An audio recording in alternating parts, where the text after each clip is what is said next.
Hello out there, everybody on YouTube, and thanks once again for joining me, Stephen Sturgill, on my Chess TV channel, episode 27. And today we're going to be looking at the Reti opening. This video will not be delving too deeply into all of the different possibilities within the Reti. Far too many to cover here, obviously, in one video, and that's not the purpose of this video. Instead, I wanted to, as a King's Indian player, you're going to definitely come up against the Reti at times, whether you want to or not, and more than likely when you were not planning on facing it. And I can promise you, if you don't know precisely what to do as white, you can absolutely get crushed by black in the Reti. I mean, there are so many tactical shots and ideas of weakening the king that you can really be uh, a piece and a pawn down. Just several moves in. You can be two pieces down, a few more moves, in. You can get checkmated several moves even later or even earlier if you're really not careful and don't know what to do. So today let's look at, and this is mainly if you, for example, go into the King's Indian or trying to get into it, rather playing Knight F3. But certainly you might get into a modified Reti as well, even going knight c3 or d4 first. But at any rate, if you play the knight f3 Kramnik style, uh, and here we still don't know what we're going to get, obviously. c4, hoping for a King's Indian, possibly a Grunfeld, who knows what. Um, I've even, believe it or not, seen a couple of weird Sicilians gotten into from this starting point, which is really weird, but maybe not that weird. So at any rate, of course, the Reti starts in this position with d5, and there are a lot of choices. We could go. Let's see here, just a second.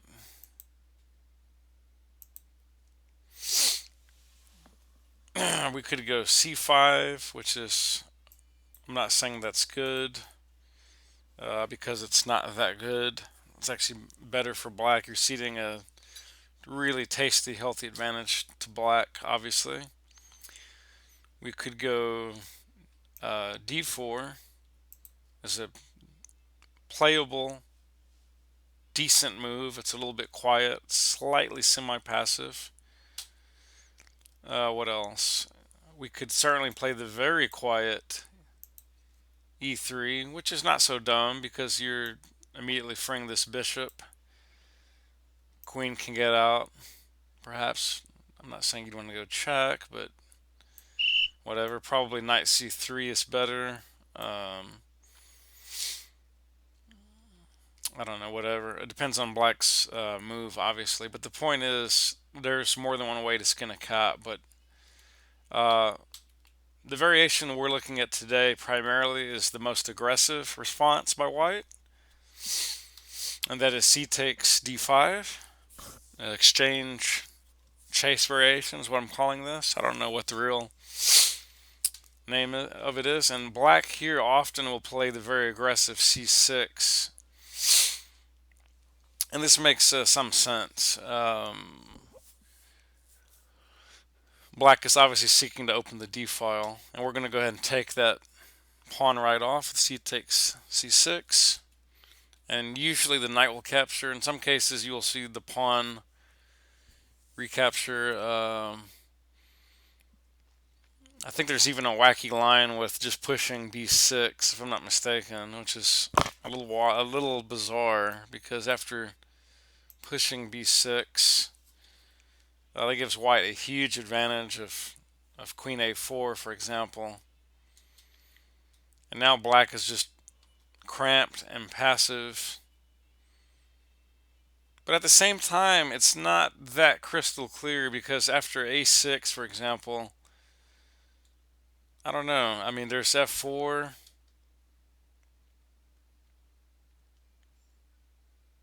e6.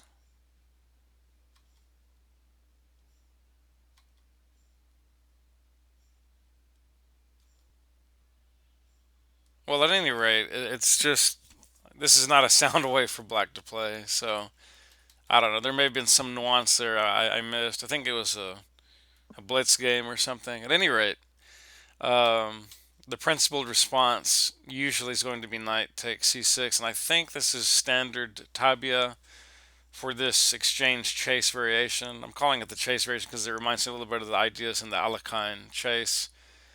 Of course, you're not chasing a knight away in this case, but it also looks a lot like the Scandinavian lines, where pawn takes c6, etc., or even d6, etc., depending on the variation played. Okay, so here the principled response typically is going to be a d4 push, and well, okay, e5 firstly is going to be the most aggressive response, obviously.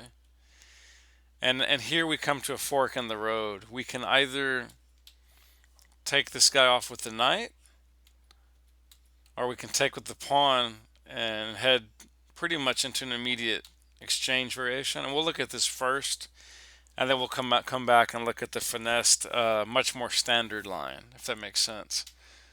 King takes, and you might think knight takes. Uh, knight moves down to e4 is interesting, and that is a decent move, but it cedes a little too much juice back to white. It's absolutely playable. If black wants to do this, it's absolutely a playable move, but the feeling amongst the theory is that it gives white a little freer hand than this move does. Because here, obviously, black would love to take on f2 with fork and bye bye rook h1, but that's not the case. King e1, of course.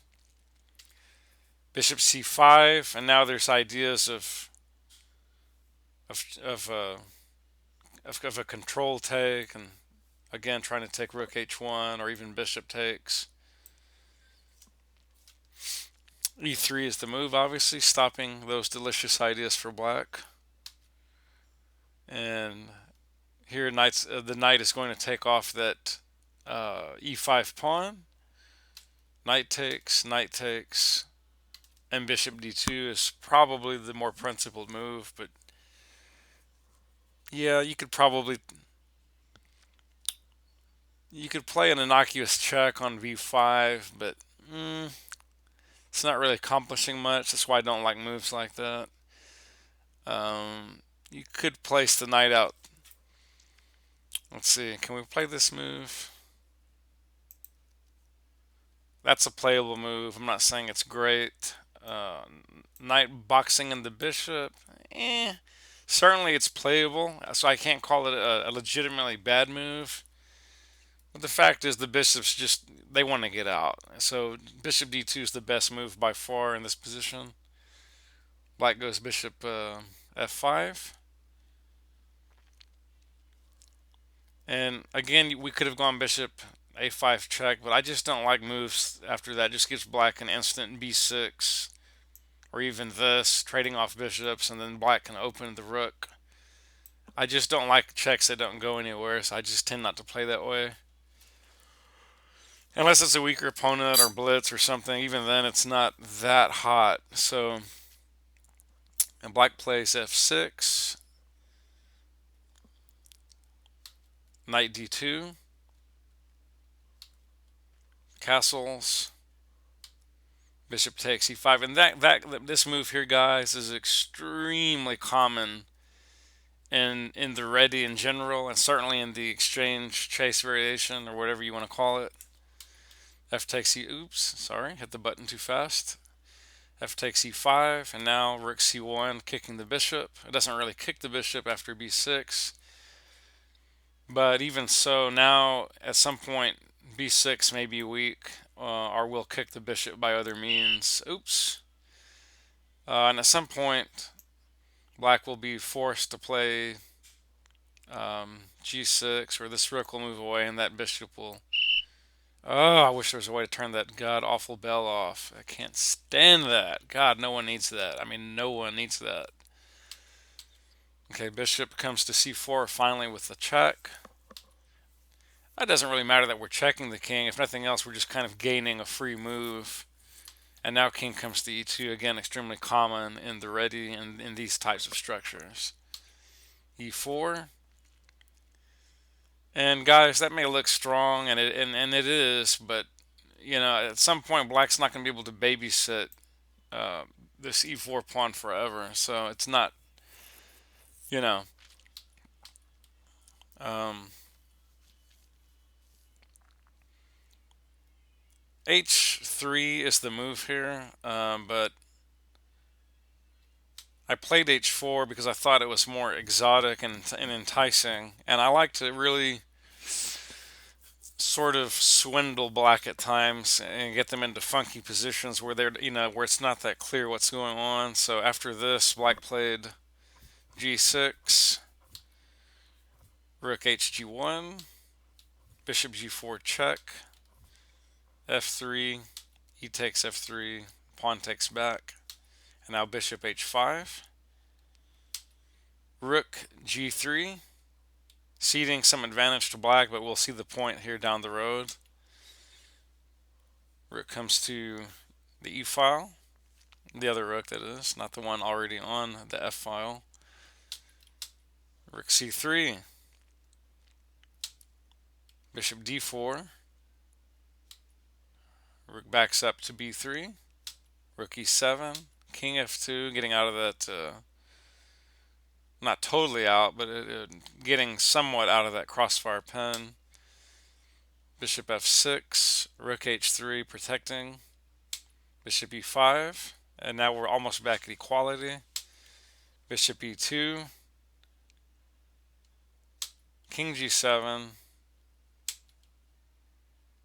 rook comes back to h1, bishop c7, maybe not the most accurate move, I don't know. Rook d3, bishop b8, a3, bishop c7, knight e4.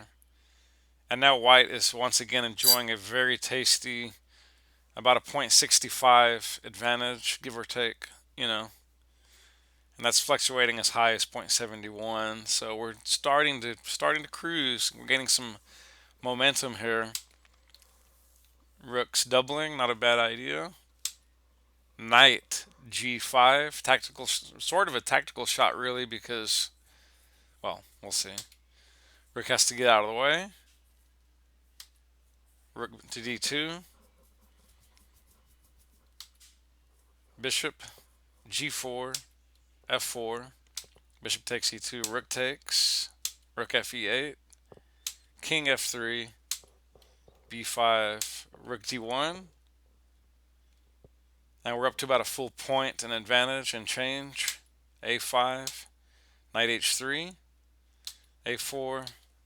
h5. And rook h8.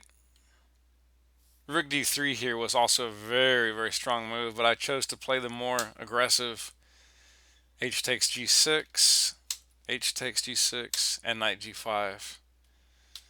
Rook h4, rook g2, bishop b8, king g3, and black's running out of good moves, guys. Rook h5 is not that hot a move after king g4. And now we're up to about a plus 2 point advantage, just about getting into cruise control, and now it's showing that it just went up to about 2.40. King h6, we're at 2.50 and counting. Rook d5, bishop c7, king f3, rook h1. A little bit of a positional melee. Rook takes b5. You have to be patient in systems like this. Bishop d6, rook a5, rook f1 check, king a2, rook b1, rook h2 check. Oops, whoa, sorry. Back, I must have hit the wrong button there, sorry. Yeah, king c2, okay, rook g1, rook h3, rook g2 check, king d3, rook takes b2, and now rook h7 check, And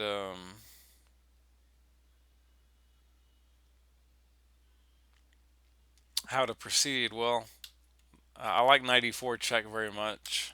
King e6, f5 check. And note that this would be a horrible mistake for black to capture here, because you would then have this,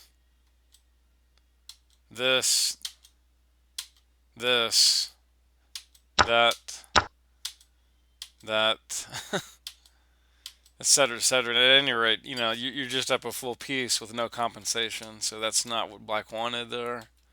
You try to escape to d7, pawn takes, rook b3 check, king drops back to c2, rook takes, pawn takes rook, rook up to b8, but the damage is done, and black is just going down, burning. That that pawn on h7 is a monster, and then after knight f6 check, king c7, knight g8, rook c8, and I just realized looking at this, guys, that I'm gonna go ahead and queen just for the hell of it. Just for the hell of it. And black can give me a goofy little spite trick, and yes, I'm losing my rook on a5. So what? I've got a queen on board. I ain't scared of no rook. And let's see, where can we go? Oh, let's just go here. And then we'll go here. Then we'll go here. And the rook is gone. And I'm going to target in with my king. And it's just about lights out for the black king. There we go. There we go. Checkmate. That'll do it. Just for the hell of it. Why not?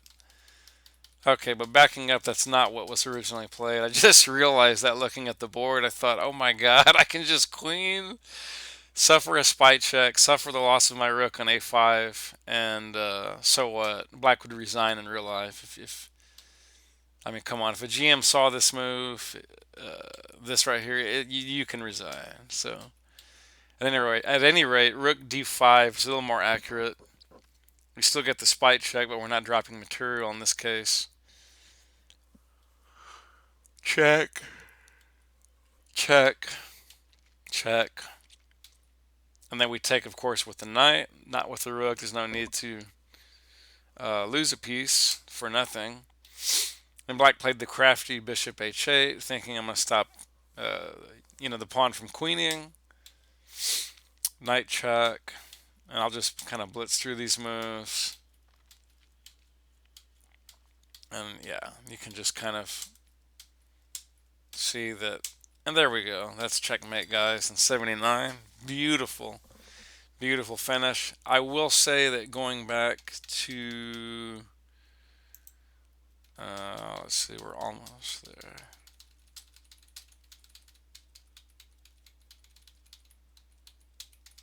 Yeah, right here when I played h4. In reality, guys, h3 was the better move, or the more accurate move, I should say. Yeah, I guess you could say better. And I'll just kind of show you briefly this line. I'm not going to comment too much, except to say that, well, and I take that back. I bet we better go over this. I apologize. This is probably more important than what I played. Oops. Oh my god. In the game, because it's more fundamentally sound. So let's see what's going on. Let me slow down. This deserves some explanation. Okay, h3 is clear enough. We're threatening the bishop at some point on f5, and we are obviously preparing to play the ideas of g4, etc., or even f3, g takes f5, rook g1. And if we can move that bishop away in c5, there really are ideas of rook c7 and then rook g7, and it would become very, very uncomfortable for the black king, And in fact, I'm sure there's plenty of games out there where that actually happens, especially amongst lower rated players, because it's easier to get those uh, perfect positions, you know. Rook 88, knight b3, kicking the bishop, obviously. Drops back to d6, knight d4, kicking the other bishop. Sort of, well, and you could take here actually, and that would be okay. It's not any kind of bad move at all. In fact, you see that in a lot of games, and there's nothing wrong with that move. Obviously, the rook's going to take back, and then usually here you would see something like just a quiet b3, just shoring up the position. Black plays something like this. We're going to get the, and now I very much like to invade my opponent's position. So I would probably just play this. And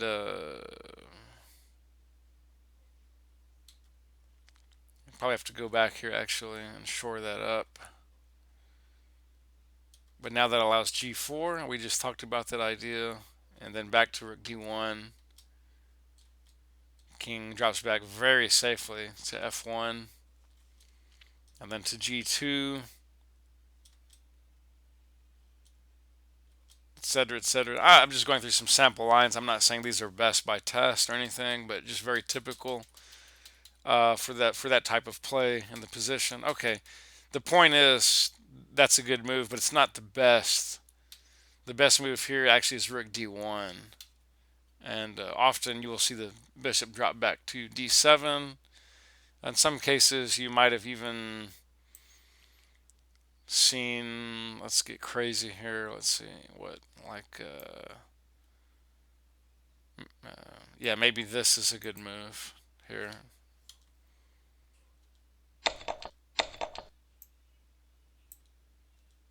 Ah, checkmate. No, that's not a good move for black, but it's a great move for white. Let's see. So that's no. What else? I'm wondering if this is playable. Yeah, that's a much better move for black.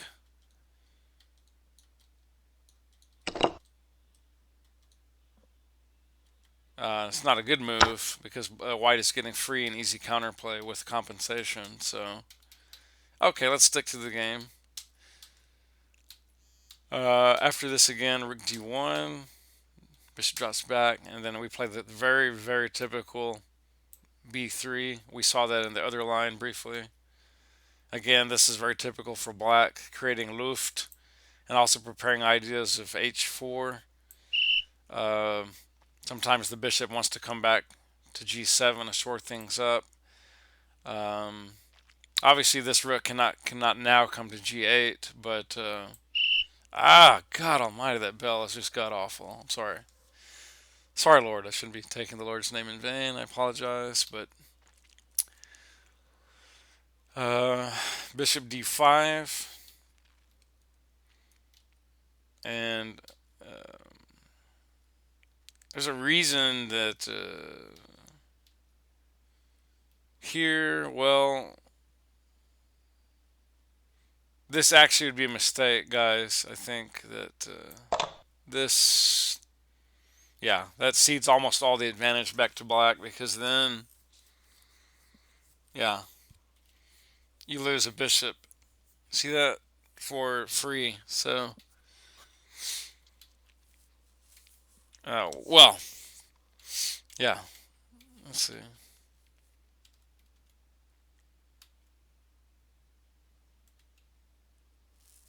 Well, and not totally for free, but the point is, you have two disconnected pawns now, and if knight now somewhere like let's just pick a square for fun. Yeah, then rooks are traded, and this is just not a win now. Yeah, you're not losing as white, But in all honesty, this is not a win. This is a draw. So that's why this is not recommended. A lot of beginners and intermediates, they'll see this bishop pop down to h3, and they'll just take this guy going, ah man, black is stupid. He just took a pawn, and you got, well, again, if you do that, you just lost a bishop, and now you have a slightly worse position on top of that. So that's not how to play. Here it requires some nuance and patience. Your bishop needs to take e4. Okay, black drops back to d7, f3, bishop g3, knight c6. Uh, and those pieces are not traded immediately. Note, you want to take that rook off first. And then black is smart, so he gives this spite check. And this may look buck wild strange, moving the rook back, but notice if black now takes this rook, king takes, not the bishop. You see that? That's a very important point in this position, because if instead you play the more natural looking bishop takes, then you have rook e8. And after g5,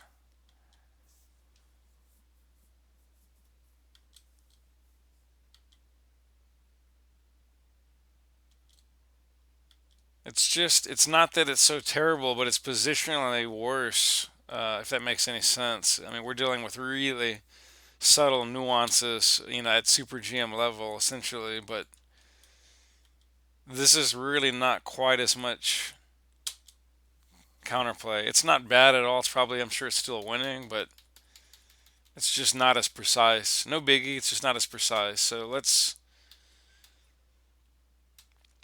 again, black played bishop d6.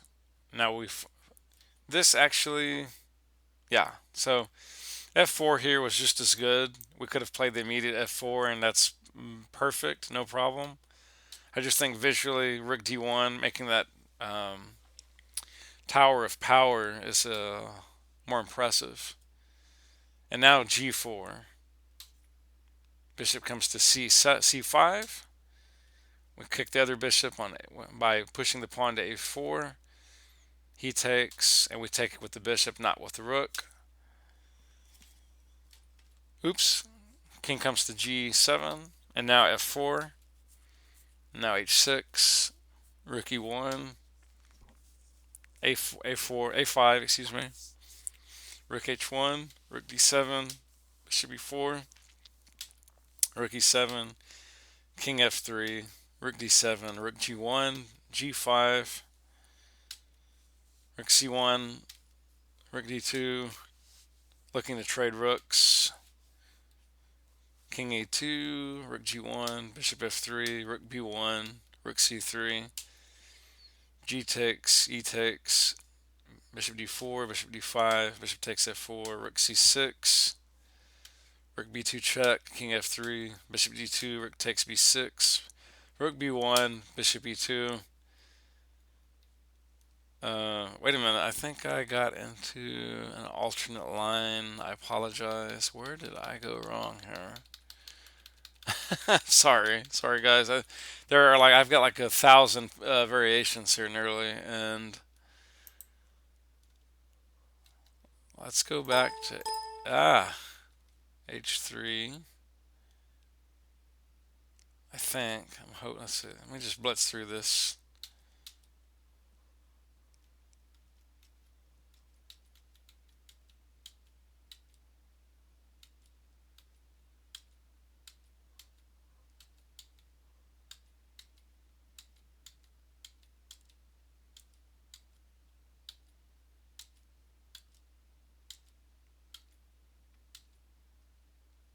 Hmm.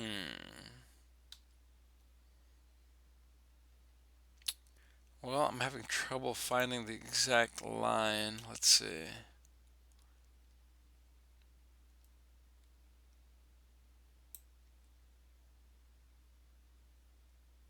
me back up into position and make sure that I didn't. Well, at any rate, I'm not going to continue that line because trust me, it's very similar to what I played in the game. But this again is the actual game ending where I play the H4 and really got some delicious counterplay after this knight G5 idea and a little bit of shuffling. But again, the king gets really active here, coming to F3. Rook's getting very active, controlling that D file. I will say that back here, guys, instead of taking with, yeah, here also Rook D5 was very, very strong because now, for example, we'll take again, same idea. Pawns come off. Rook up to C6. Oh, whoa, whoa, whoa, whoa. I made a little boo-boo here. Sorry, my bad. Yeah, this was, no, that was, I don't know what that was about. Sorry, mouse slip. It's A takes B4, of course, because after this you have E4, which is very powerful. Notice that it's triple protected by these pieces. So after this, and we get something like really wide is spoiled for choice. There's a lot of good moves in the position. In fact, let me just. I think probably Rook H1 is the most direct because you have this check obviously on H7, and there goes a rook. Black is now down a full heavy piece, and we've got E6, Rook F2. Take that guy off. Kick the bishop. Push the pawn. Check. In fact, I'm thinking that looks pretty good too. I'm just mosing that other rook right up there. I love it. Oh yeah. It's not pleasant now, obviously for black if you play this way.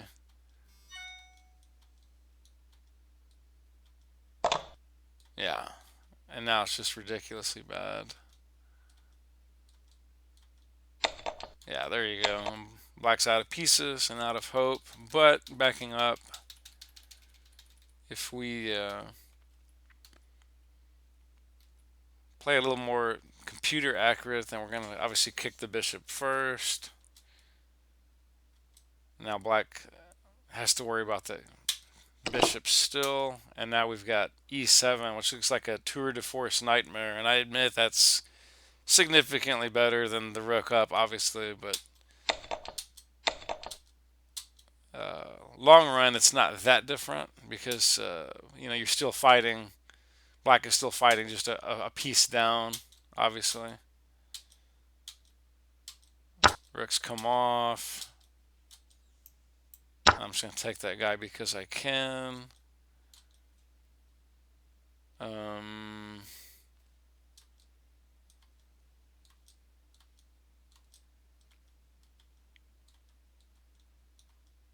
okay. Checkmate. That's checkmate. We get. Also, you could have played this a different way. After this, you could just have obviously avoided the pawn altogether.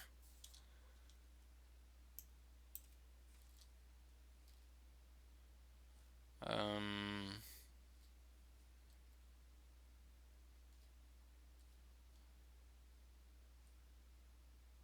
in fact, I'm thinking something like this.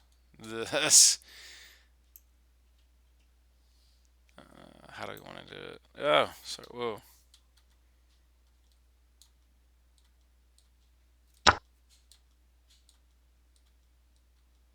Well, not that's not quite what I had in mind. Let's see.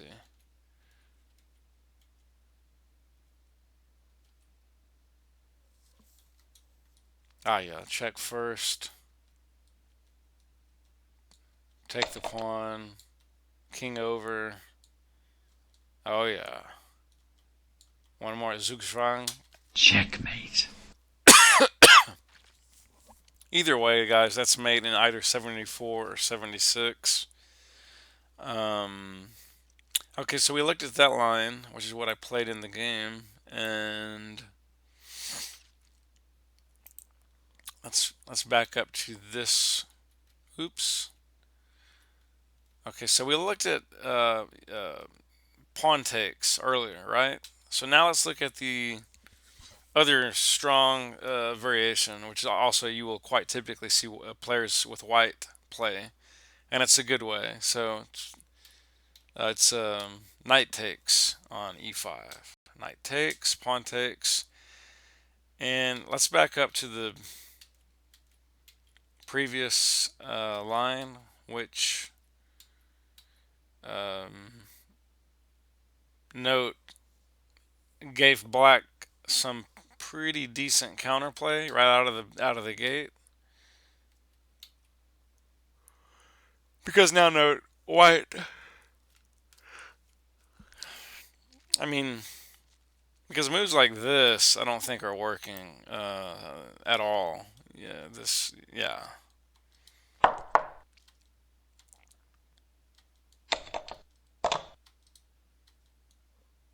No, that's just terrible.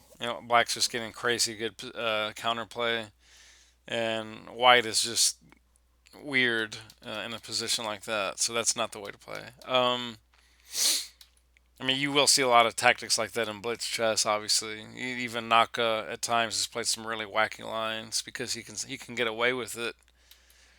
But okay, in this the difference here, guys, is that this is stronger for white because after knight takes. Okay, you take that knight with tempo, queens come off. That knight has to move back, and after king e1, uh, knight could take back here, but it's not considered. It's certainly fine. Don't get me wrong. This is certainly playable, but it's you haven't developed any other pieces. So what that you snacked on a pawn?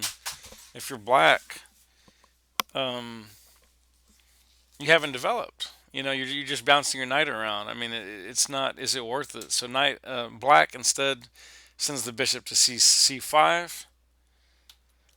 Ah, I keep hitting the wrong button. Sorry about that. Let's see. Where were we? Yes. So make sure I'm in the right variation. Yeah. Okay. So then bishop d2, bishop e6, bishop c3. That forces, well, doesn't force f3, but it pretty much invites. I mean f6. Excuse me. Knight d2 developing. Rook d8. Rook c1. Again, this is very typical in the Reti. These formations are extremely common. There's going to be ideas of check on b5. Not in this exact position, but later you could entertain ideas of c4 with exchanges, but that would mostly help black to equalize. So we want to be careful about things like that. Black goes to b6 with the bishop, and this is very very common, taking this guy right off.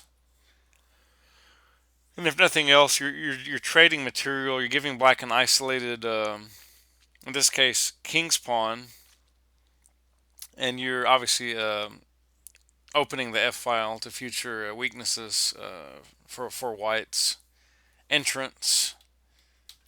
And then A3 is very common in this position. It's just a good, quiet, solid preparatory move. Rook F8, Bishop C4, looking to exchange. Goes to G4, Knight E4, Bishop F5, and Knight C3, regrouping. Rook F6, Excuse me. King e2, a6, bishop d5, rook f d6, bishop takes b7, bishop d4 check. And here, guys, the f3 idea is not working. That's a bad boo boo no no, because after this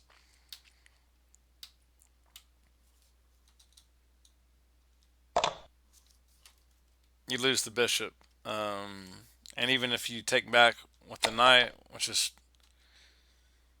and now you're down a piece. So that's not pleasant. So please don't do that if you get into this position. Do not play f3 here because it may have dire consequences. Instead, the correct move is king e1, which looks weird. But keep in mind that d1 is twice covered, so the most black can do is exchange down, but not with any advantage. So don't be afraid of weird looking moves as long as they're logical. Instead, black wants to come rook d2, hitting the weakness on b2, h3 with tempo, bishop e6, b4, bishop c4, bishop f3, bishop d3, h4, a5, h5, rook b2, rook h4. God, it's terrible with the cursor today. I mean, the mouse. It's a wireless unit. And let me see.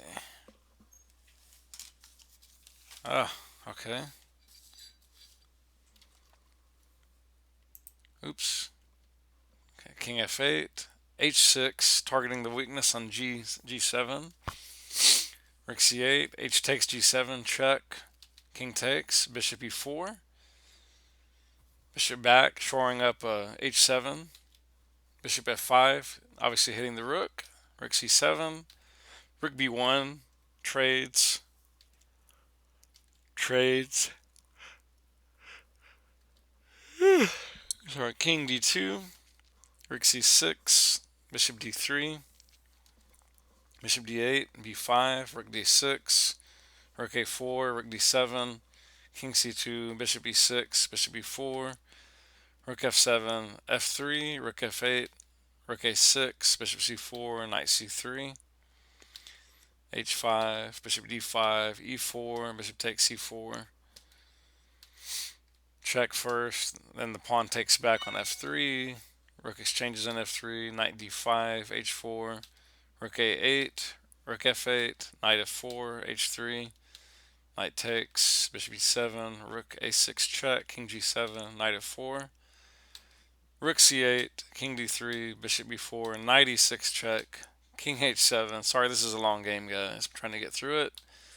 b6, king h6, b7, rook b8, bishop d5, bishop e1, knight d4 check, king h5, rook a8, rook takes b7, bishop takes b7, bishop h4, bishop e4, bishop f6, rook g8, king h4, bishop f3, bishop e5, knight f5 check, king h3, king e4, bishop f6, rook g1, bishop e5, king takes e5, king h2, and finally, rook h1 checkmate. Only thing I want to say, guys, is that that is the downside of playing the Reti. If you're playing someone that's very highly rated, assuming you are also commensurately rated, uh, it can take a while to put your opponent away. It can really, really take a while. Having said that, it's also very, very easy at times to overlook certain nuances, and you could instantly, you or your opponent could find yourselves down a pawn for no compensation, a piece for next to no compensation or very little compensation, with just the worst position, and maybe you'd wrap it up in 50 moves, maybe 40. But in general, the Reti is very, very slow and positional, but it's not to say there aren't tactics. There most certainly are, so I hope I've given you some food for thought. If you're a King's Indian player, we'll just briefly go through this line again. which again, d5 and c6.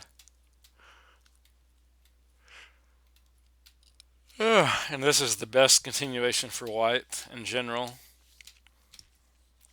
So definitely some moves to be learned in the position, but once you do, it's pretty easy to get out of the gate. And the good side is that if you learn this well for white, black can really make some boo boos in the opening if they don't know, if they just think they know they're ready but don't actually understand the underlying ideas and positional structures. Um, they could really, really go wrong. Let's let's just see, for example, like, okay, let's say black played something like this, for example, and then after king e2, let's say black tries to,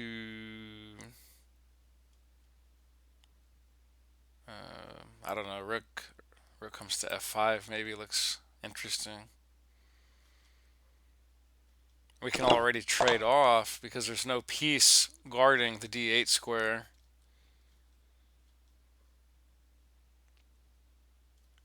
h3 again, very typical. f3, just very natural moves. White just has a very pleasant developing game. If black makes some strange moves, it's not like black's getting blown off the board instantaneously, but white is just very, very easily and pleasantly expanding. So definitely be aware that, if you're not playing someone that's, 2,500 or above, or you're 2,000 and you're playing someone that's 2,300 and above, then, uh, yeah, as in all chess openings, it's very rich for both sides, but you really, really do have to know your stuff. So back to the open. Oh, what did I do? Okay, back to the opening, and I'm just gonna blitz through these moves just so you can kind of develop these moves in your head.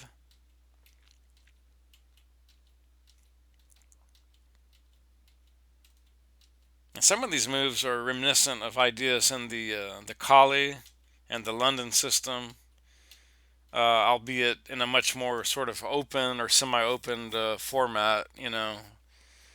Almost like if you mixed a Sicilian and a Kali, or a Sicilian and a London system.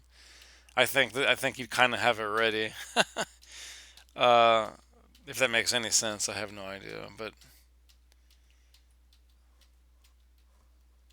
okay, etc., etc., etc. And you can see the idea. White is just pretty much trying to occupy and yeah, get to the seventh rank. And I'm sure there are, let's see, a lot of other ways to have played this. What else could we have done?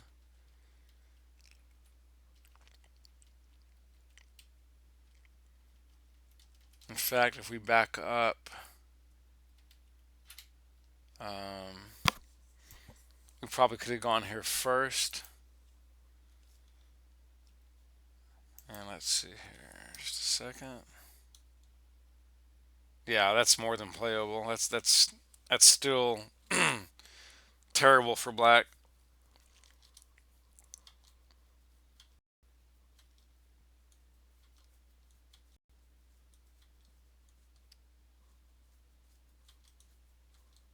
And at some point, yeah, there goes the e5 pawn. There goes black's bishop. Okay, that's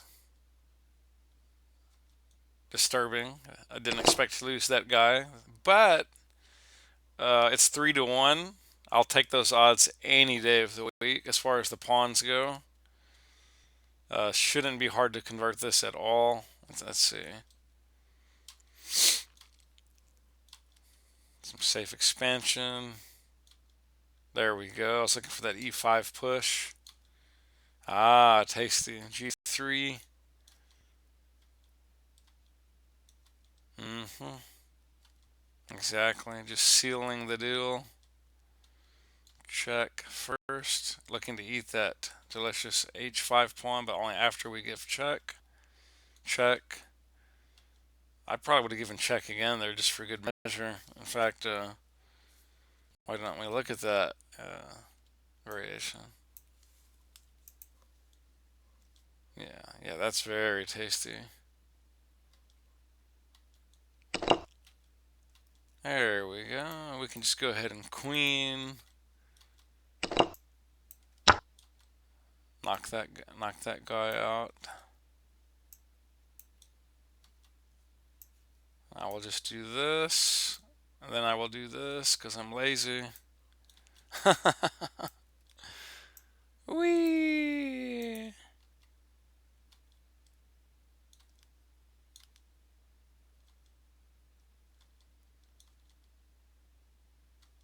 Okay, if they're gonna do it like that, I mean that's just a simple lawnmower mate, Checkmate. right? Point is, I mean, once you get into certain positions, guys, it's just whatever you want to do. The opponent's finished. It's just a matter of going through the motions. And anyways, have fun exploring the Reti. Obviously, did not have time to go nearly into all that the Reti has to offer. This was but one version of the Reti, what I call the exchange chase variation, and I'm not sure if there may be a real name out there, and I apologize if there is. But anyways, that's in case you play the tricky Kramnik style knight f3, hoping to get into a King's Indian and the black plays the Reti against you. Now you will at least have some idea about what to do and how to respond. Until next time, keep on chessing, and I wish you the best in your chess endeavors. Thank you, and bye bye.